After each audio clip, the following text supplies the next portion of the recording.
I am the Tofu Golem. Please enjoy the video. You begin by identifying the crown type and protecting the watch.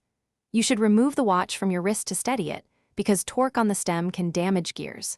Once you find a screw-down crown, unthread it counterclockwise until the crown pops to the first position. If it's a push crown, simply pull to the first click. Make sure dust-free hands touch only the crown in case. This prevents moisture ingress and accidental damage during adjustment.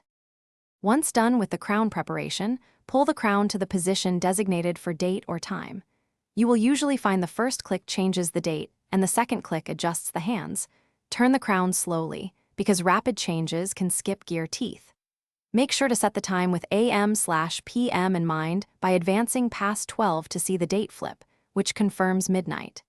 If your watch has quick set date, return to first position to fine-tune the calendar. After completing adjustments, push the crown back into position and screw it down if your model requires it to seal water resistance. Secure threading prevents moisture. If your watch is mechanical, wind it with about 20 to 30 turns to ensure consistent power reserve. Then wear or set the watch aside and verify accuracy over the next 24 hours. If the hands stick, the date misaligns, or you lose/gain time, stop and consult a watchmaker. Do not force crown movements, because internal gears may be damaged. Thanks for watching. Consider subscribing if we helped you today.